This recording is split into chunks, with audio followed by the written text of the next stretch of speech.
Hello, welcome back to my haunted library. It's Regina. So today the sun finally came out. It has been raining nonstop here. So there were a few doggy issues going on this weekend and a leaky roof and all that other wonderful stuff. And I'm here today to talk about the Hellraiser franchise because what better thing to do when it's raining than to do a Hellraiser marathon, which truth be told, took me about a week to watch all of them. But the last couple days, I was watching like 4 movies in a row. That's rough. But I have my ranking. I'm going to rank them from worst to best, which will be a lot of fun.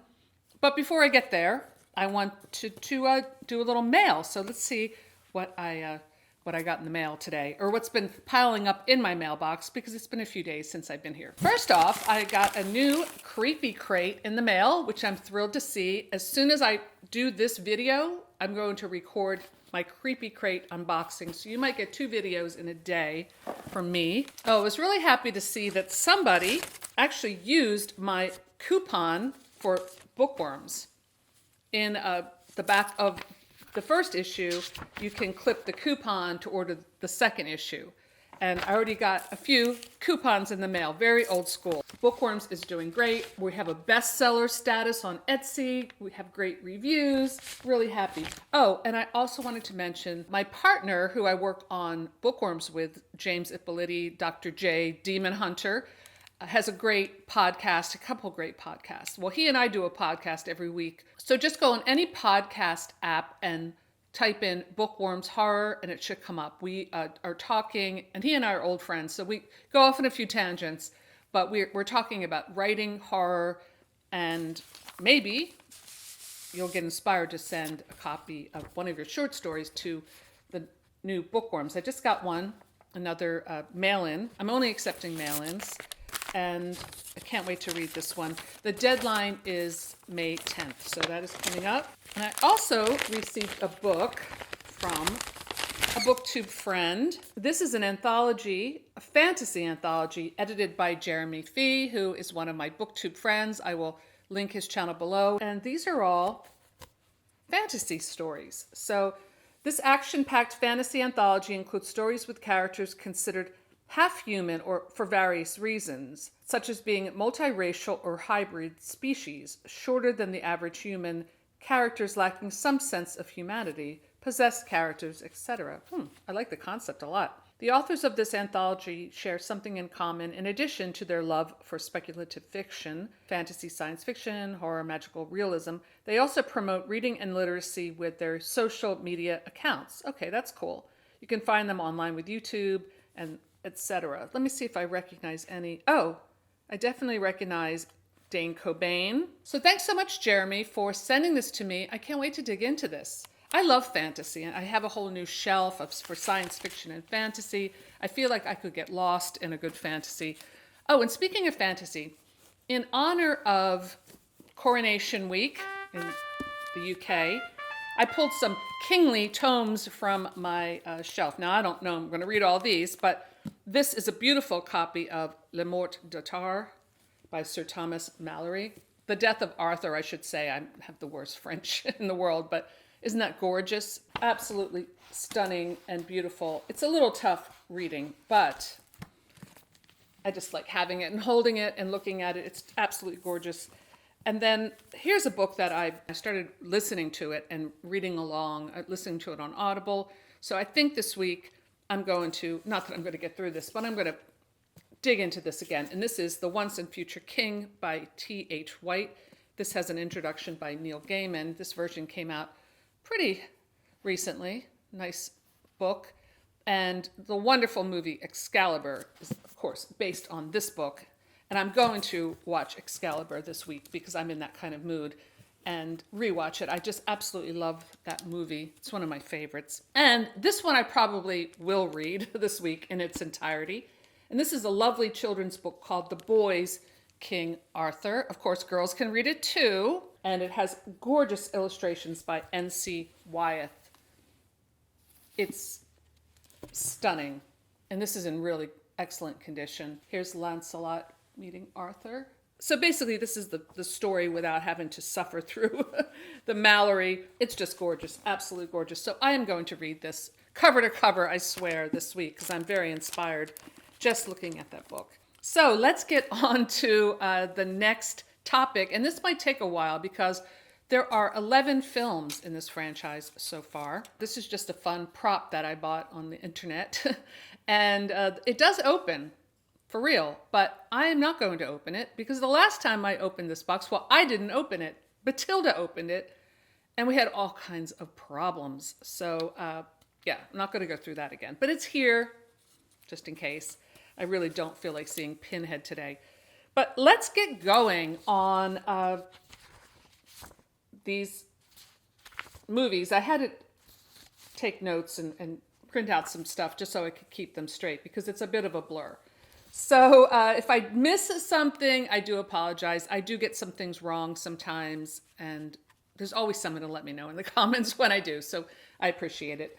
Okay, so worst to best. Now, I'm not saying that even the worst movie, especially if you're like me and you love cheesy horror cinema, and I've seen some crazy ones and some really, amazingly bad movies, I do appreciate amazingly bad. So there's some merit to every one of these films. Let me just put that out there right away. All right, so number one. This is probably no surprise if you're familiar with this franchise, but the worst, I have to say, is one that a lot of people probably would put in their worst category, and that is Hellraiser Revelations. It's a 2011 horror film written by Gary J. Tunnicliffe.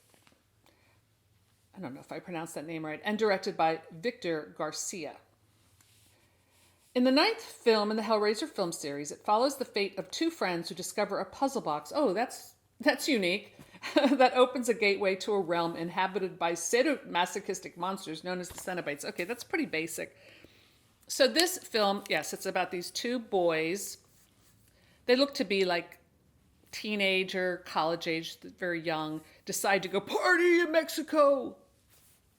And it's done with this very film verite, kind of like, each holding the video camera. We've seen that before, kind of like a VHS feel to it. They run into all kinds of trouble in Mexico, and of course they meet Pinhead.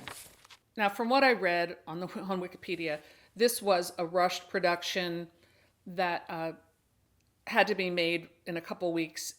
Otherwise, Miramax Dimensions Films, which was the Weinstein's company, would lose the rights to Hellraiser. I think that's the background story. And it's funny because when it came out, so I guess the filmmakers were desperately trying to advertise this movie and promote it. And someone on Twitter or somewhere in the promotional materials, it said, from the mind of Clive Barker comes this movie. Well, that provoked Clive Barker to write this amazing tweet. It's so funny. I could not love that man anymore. So basically the boys, and this is all told out of sequence as if that's supposed to be some kind of artsy style. And I really feel like it just is like a desperate way of editing this film together. But the boys disappear in Mexico. And then you see their grieving families. The two couples meet in this nice house with this pretty sister of one of the boys. The families are grieving and they're trying to figure out what happened. All they have is the video evidence. And so the sister's looking at the video and we find there's a prostitute and they get the box through some vagrant. And then Steven shows up at the door and he's acting very weird. He's covered with blood. And so he's one of the boys and one with a sister. And he goes into the house. And I thought the kid playing Steven actually was pretty good. He did where the rest of the acting I thought was really bad. At least he tried. So I guess I won't give away the big plot twist because I'm trying not to have too many spoilers in this discussion. But yeah, it was really bad. And the actor playing Pinhead really just did not pull it together. Also, I have to say, everything looked cheap. Like the makeup, the Cenobite makeup looked cheap. Even the suit that Pinhead wears, I guess he didn't fit into Doug Bradley's costume. Like the costume looked cheap. Where Pinhead always had like a cool looking like leather, like this S&M kind of coat with really defined shoulders that really gave a physique to Doug Bradley playing the role. This actor he didn't fill out the costume right, and the costume looked like it was made of pleather, not leather. Now, I don't know if the original ones were made of leather, but they did look just more expensive. So, and they could have maybe even added a little more dry ice, some smoke to kind of fill out some of the scenes, make it look a little more mysterious, but everything is just lit, just lit. Nothing, there's no atmosphere, there's no attempt at even any atmosphere.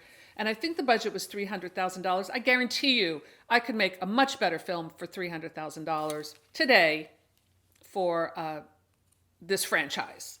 And if anyone would like to start a GoFundMe campaign to that effect, I will totally be behind it. Okay, in the number 10 spot, I have Hellraiser Judgment. This is a newer one, a 2018, the same writer for Revelations. I guess he's still got the job. Based on characters created by Clive Barker. They always say that. This is the 10th installment. So this is about 3 police detectives, and this is a theme throughout a lot of the films. There's like involved in like a police discovery kind of thing of a crime, of a mysterious crime. Starts out very strange, and I actually had seen this one before. And it's very gross. The film expands the fictional universe by introducing a new faction of hell, the Stygian Inquisition. While the Cenobites offer sadomasochistic pleasures to humans that enter the Dominion, none of this seems very pleasurable, I have to say. I think Frank got a lot more than he bargained for when he first opened the box in the first film. The Inquisition processes the souls of sinners. I'm not saying the film is completely bad. I found it to be really kind of repulsive and gross. The Inquisition scenes with the sin eating, this really disgusting man, like you come in, you sit down in front of the auditor. It's kind of like maybe like a weird Scientology take or something. Like in Scientology, they do the auditing and then you confess your sins, if you want to put it that way. This is why I'm a Catholic. You go into a confessional, that thing's sealed, all right? That is sealed. You can confess murder, and that priest, he might try to talk you into turning yourself in or doing the right thing, but he can't call the authorities, okay? Just saying. And no Pinhead's going to show up. I mean, not yet anyway. With Matilda in the confessional, it could happen. But anyway, I digress. So it is like a Scientology auditing session where you confess your crimes or your sins, and then this really disgusting man comes in and eats your sins. He vomits them into this hose that goes into the next room and is also very cheap. But it's like, it takes place in the original Hellraiser house on, I don't remember the exact address, but it's Ludovico Street. And that was cool. But the inside is just very, like the production design, I don't know, they tried. This being comes in and then this like S&M chick like flies out and like with these like ninja blades. I mean, it was kind of cool. It just was pretty gross because once you vomit the sins, then there are 3 like graces, I guess you could say, 3 women, bare-breasted, who then are the jury. They stick their hands in the mush and tell you whether you're innocent or guilty. I thought they were going to do something else with the mush, and I was like, no, if you eat it, then I'm really going to throw up. So it's kind of gross. But then it gets into the whole situation with this cop, and he gets pulled into the Inquisition. He passes, and then it goes into why he passes, and it's a bit of a twist. And I mean, it wasn't bad. The more I talk about it now, I have to say it wasn't bad. I don't know why I put it in this one. It just felt a little bit like I didn't enjoy it too much. It was pretty gross. All right, number 9, Hellraiser, Hellseeker. This one could actually be in the same slot as the last one. It was just hard to put them in order. But I did like the fact that Kirsty came back in this one. Kirsty Cotton, although she has very little to do in it. It said, Clive Barker had cursory input on this film and some uncredited influence on the 3rd act specifically. So they probably were like in trouble. Let's bring Clive Barker in and beg him to fix our film. This is the last Hellraiser to have any involvement from Barker. I guess he just signed his rights away. It's a shame that he didn't direct more films. This very much feels like, and I'm sure it was the case, that Miramax had a script, like a spec script, that had a sort of a Memento kind of feel to it, which I believe came out before this one came out, where everything's out of sequence, someone has amnesia, he can't remember anything, he's seeing things in like just flashes. And that's the case here. We know that he had a terrible accident. He was married to Kirsty Cotton. They're in love. Their car flew off a bridge into a creek or a river or something, and she drowns. And so there's this underwater scene that's very frightening where she's trying to get out of the car and he's trying to rescue her. And then he has such trauma from the incident. He doesn't remember what happened. And the movie's pretty much just about his day-to-day, kind of his boring office job. I'm not really sure what he does, his annoying coworker. And then he has a lot of women throwing, it's very bizarre, throwing themselves at him. In fact, I think it's interesting to look at this film, the way it depicts female lust, compared to the first film, where we see this wonderful depiction of Julia's lust for Frank and why that makes her choose the things that she does. And it's much more compelling with Julia doing it than these girls. Like, I don't know. It's like, is this guy really that hot? His boss is this like dominatrix who, almost like rapes him in the break room at work, and then shows up at his apartment like ready to go, and she's got her sexy lingerie on. So he's got his man-eater boss, and then this neighbor girl who is showing up at his apartment and like, I really want to have sex with you. And is this his imagination or is it real? It's a little hard to decide and maybe even care about.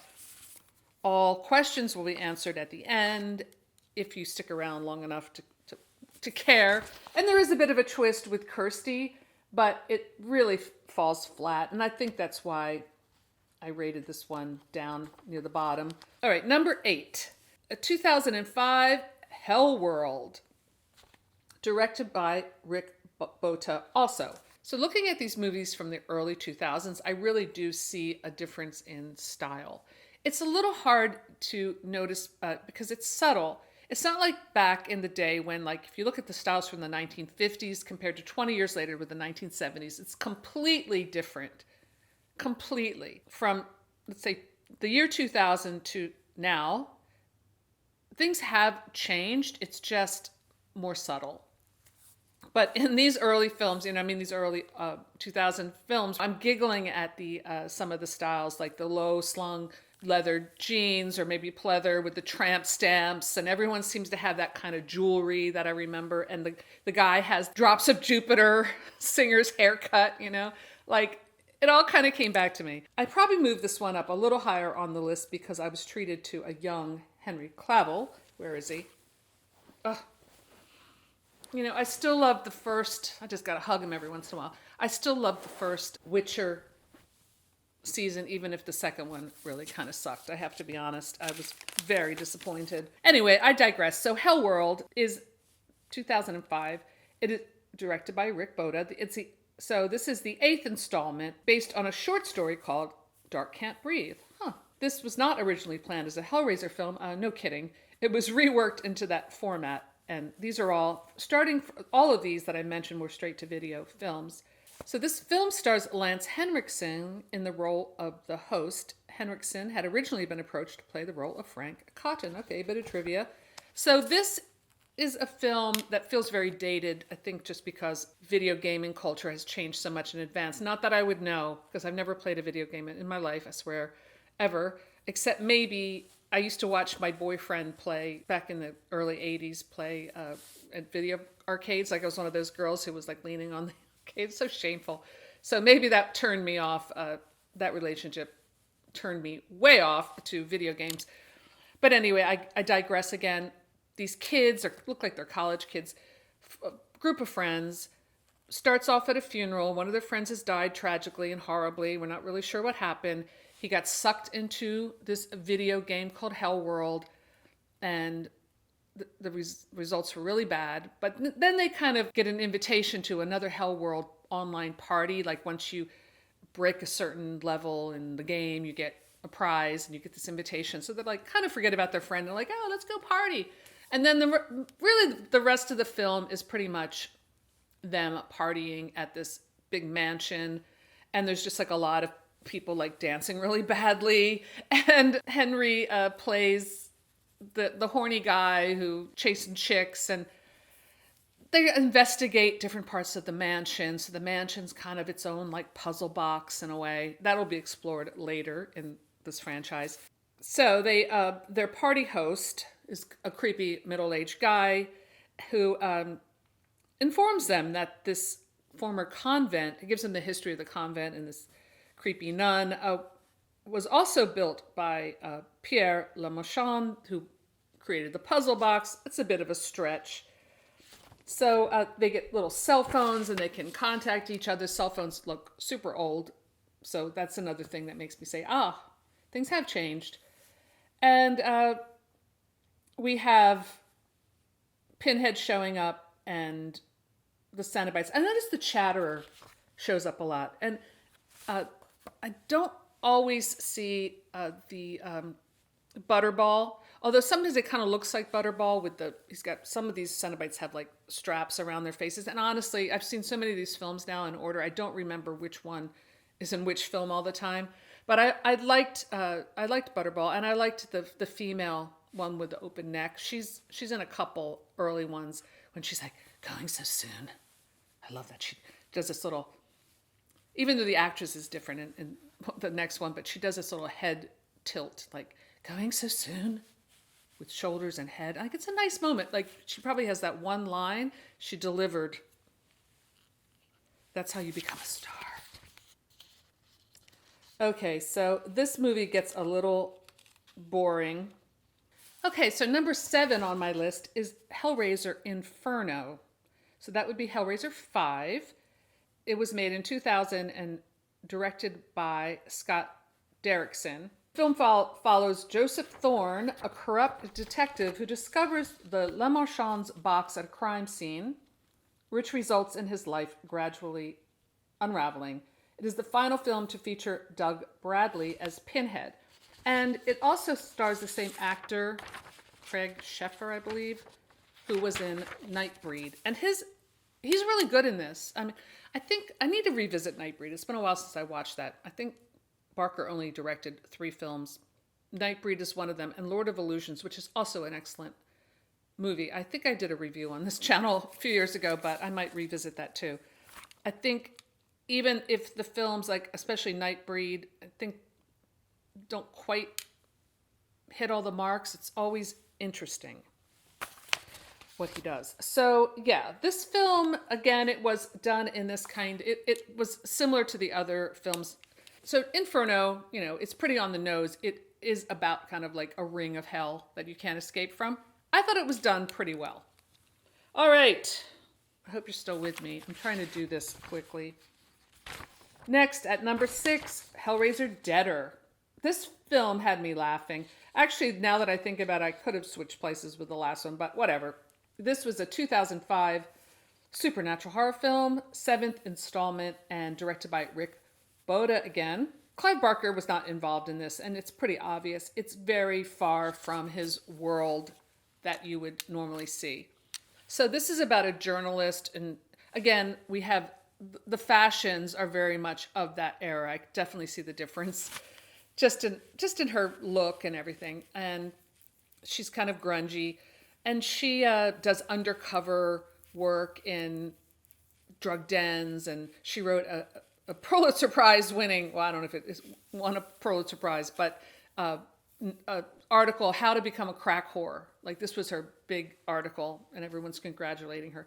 This movie is unintentionally funny as hell, I have to say. So maybe that's why I ranked it a little higher. Just for pure entertainment value, it's pretty hilarious. Okay, so her name is Amy Klein. That's repeated a lot in the movie. She is sent on an undercover mission to Bucharest, and they shot on location there. So that was pretty cool to see that. To infiltrate this cult called the Deaders, in which these kids, it's like a suicide cult. And there's like a tape of a girl being shot, and then like the cult leader breathing, either he's breathing into her or sucking out her breath. I couldn't really tell. She comes back to life. So this is like this weird cult. So Amy's sent there to investigate, and she goes into all these very sleazy locations, including, this one really had me laughing, like this express train filled with all these like young travelers or people kind of just living the life on the streets. And there's a British guy who looks like Flea, who's kind of their leader. And there's like an orgy going on in this train, and this train stops and Amy gets on, and then the train just goes. Is this fantasy? Like, it's a little hard to tell in this film. Is this real? So really this train, and don't the authorities know about this wild train that just goes somewhere? Yeah, it's crazy. And there's some nudity in it. You've got like the Flea guy there, and there's two naked girls making out next to him. And it all, just like the dancing in Hell World, is always kind of like, I watch the background actors, and they're, this one's going like this. And in this one, you see the girls, but they're like making out, but it's never really what it probably would really look like. So this sleazy train going nowhere is really hilarious. And so Amy, and her character is so serious that compared to the hilarity around her, this movie had me laughing. Do we ever get to Pinhead? Yeah, he shows up eventually, and I don't even really remember when, except she does have the box, and she gets pulled into the cult, of course. And yeah, they throw in some Cenobites and Pinhead. There is a really hilarious scene when she has a knife. She wakes up and there's like a dagger stuck in her back, more like a butcher knife. And there's this whole scene that takes place in the bathroom where she's like trying to get the knife out and like puts it in a door. And it just, to me, that whole part seemed really crazy. The more I think about this movie, the more I realize Deader was really a dud. But for entertainment value, I'm going to put it at number 6 slot. Like, I feel like with Doug Bradley at this point is probably like, yeah, I'll show up for one day of shooting for this amount of money and then I'm out of here. So, okay, so that was number 6. I swear, we're getting there. So number 5, I ranked Hellraiser 3, Hell on Earth. Now, I know this one is bad. It's such a letdown after 2, but if you just look at it objectively, it's really not that bad. It feels like an actual Hellraiser script that wasn't just shoehorned in any old script. This actually felt like this was developed. We have Pinhead, Doug Bradley, who is imprisoned in that. Most of the films, and I don't know if it has a name, maybe someone who's really familiar with the lore can tell me, but that weird like wooden box that spins and it makes that sound and the chains and everything. It's pretty creepy, and it has like the different body parts nailed to it. And whenever you see that thing, it's something really horrible. This is sort of that idea, only now it's a statue, and you see Pinhead's face and you see other beings like trapped in this statue, and it's just kind of like a cool artwork.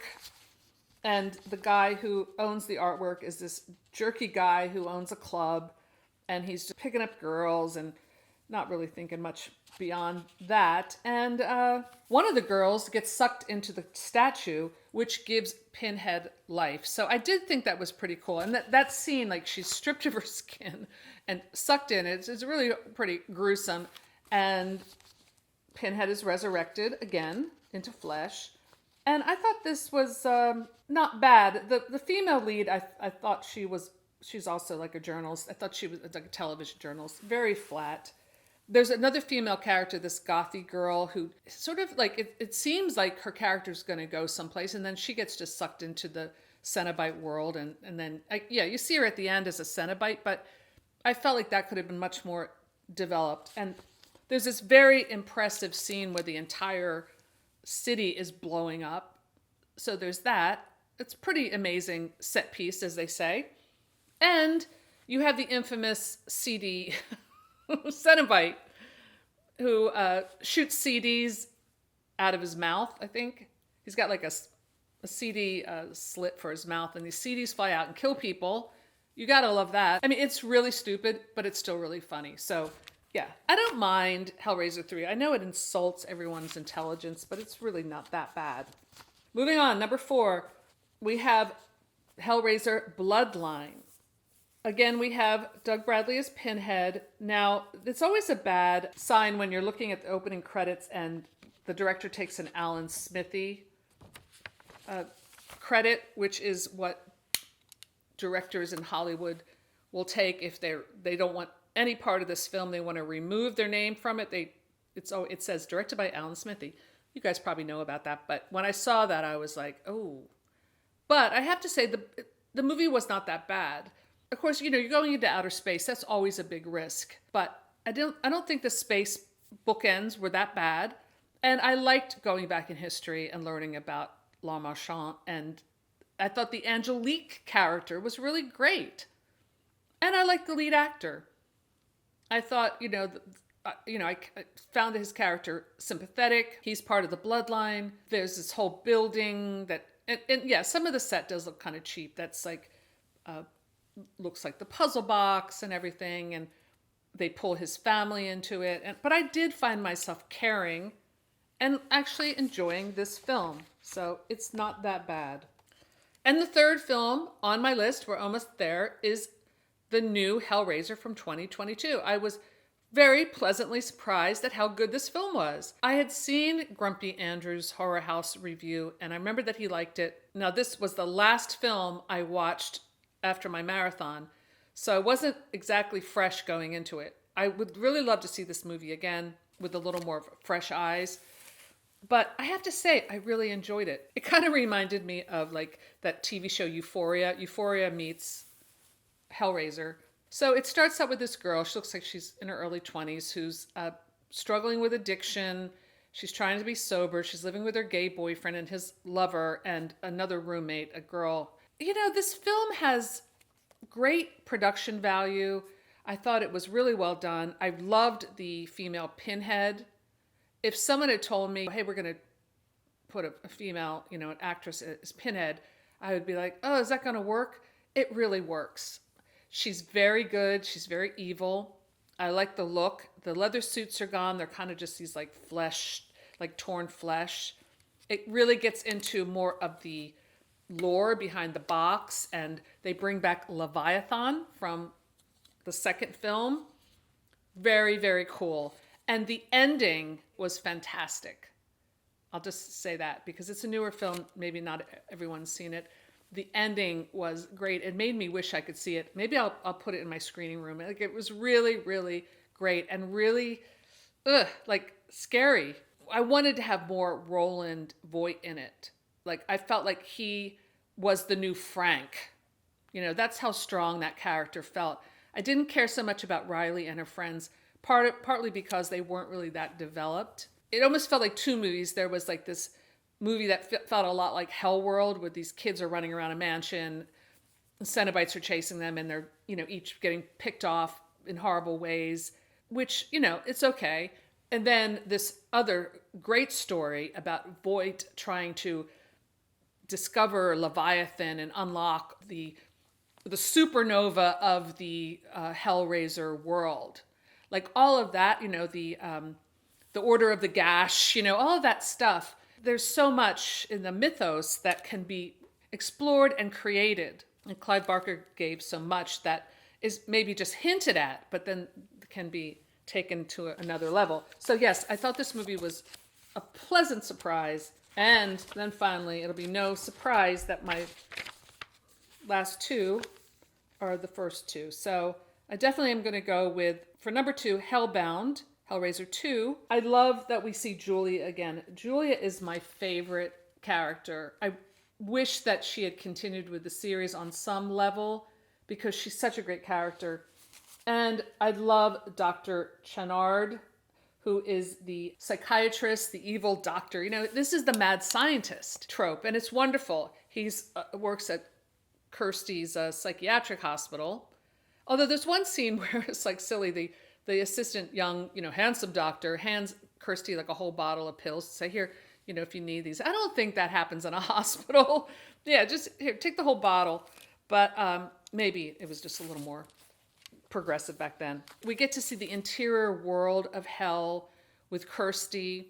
Kirsty has a large role in this, and the young girl who's at the hospital who won't speak, and she's been trained to open puzzle boxes for the doctor.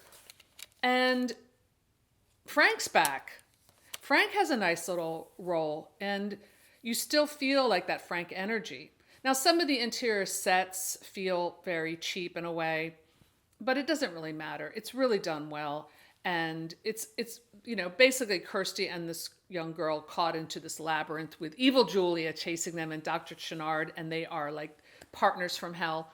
I loved the whole bringing Julia back part, where the poor mental patient is brought into the mattress that was taken from Ludovico Street. Oh, and the movie starts off like recapping all of the first film, which is cool. So once Julia gets her skin back, there's this really kind of sexy romance going on between her and the doctor. I mean, sexy to me, I guess that's a little, shows a little weirdism on my part, but I liked the scene where they kiss when she's on the bandages, and there's something very Dr. Phibes about it. They get the girl, whose name is Tiffany, to unlock the puzzle, and so they can go into hell. So seductive Julia brings Chenard into her world and takes him into the labyrinth, where she does a double twist on him and he turns into a Cenobite. And that whole sequence is amazing, what they do to him. And this is a lot like the end of the 2022 film. We don't see the transformation into the Cenobite that much in these films, all of them. I'm trying to think of, I mean, there's hints at that, but you see them getting pulled in and then maybe having their skin cut off, and then they're pulled into the wall and you hear the screams and you're like, no, we know something awful is happening there. And then when we see them again, their head is split open and they've got hooks connected to their scalp, and you're like, ooh, that was bad. But you don't see it. In this film and then the last film, you see it, and it's pretty cool. And yeah, I love that what they do. His Cenobite is like the best ever. I'm sure that was Clive Barker all the way who came up with that. 2 is a great film, almost as great as the first one. And I wish that the others had been able to continue on that level, but, wish it ain't getting. So, of course, in the number 1 spot is the original Hellraiser, directed by Clive Barker. A great horror film that was very low budget. And I think once the studio started to see the rushes from this project, they're like, oh, throw more money at this. This guy's doing something great. So it starts, of course, with Frank in Morocco. He's a hedonist who just isn't getting the thrills that he needs. So he buys the box to open the door for all of his pleasures. Frank opens the box. The hooks come out. It's horrible. And that's all we see until now Julia and Larry, who is Rory, I believe, in the story. I reread the story, my brain's a little bit of mush from watching all these movies. They move into this house, and the house is really, I have to say, very nasty and dirty. And Julia is this beautiful English woman. I love the actress Claire Higgins, I think. I'll write it here if I get it wrong. She's just sublime. It pretty much follows the book. The Kirsty character is different. In the novella, she is Rory's dour, plain Jane, spinster friend, I believe. I don't think she's related. She immediately doesn't like Julia because Julia's beautiful and sexy and a bit cold, which Claire Higgins plays to perfection in the film. And I just love how, Frank has become, he's a little silly, and he has that, kind of dubbed in voice, which is a shame that it really sounds kind of dubbed in, but you got to get past that stuff when you watch a movie like this, where he's the one that just lights her fire and she's willing to do anything. And the scene when she is, like I said before, the depiction of her lust, when she's flashing back, remembering their first encounter, when he seduces her on top of her bridal satin, literally. This is her sexual transgression that just makes her so excited. She needs more. Now, she gets a lot more than she bargains for too, as does Frank. But Frank is easily bored. It's like, okay, I seduced my brother's fiance. We did it on top of her wedding dress. And they actually do flashbacks on the wedding, which I loved seeing. Like, Frank is like the best man, and the whole time he's watching Julia wearing the dress that may still have some of his DNA on it, and this is like a little bit of a thrill for him. But it's not enough. It's never enough, he says, I'm bored now. I need more. I think that is what, now that I got to the end, what this film the story is all about, is that sensation seeking. I know it's something that Clive Barker's spoken about in interviews about his personal life, and I'm sure he's gone there in a lot of ways. In fact, I know he has, just from reading some of the things he's written about it. And there's always a bit of a price to pay for that kind of thing. And this story is a Faustian tale. So those are my rankings of the Hellraiser franchise from worst to best. I hope you made it through to the end. Now that I got to the end, I'm really glad I watched all of these films because I learned more about Hellraiser, and I can really appreciate Clive Barker's work even more now. So let me know in the comments below how you would rank these films, if you've seen them all, or just some of your favorites and maybe some of your least favorites. I would love to hear your thoughts.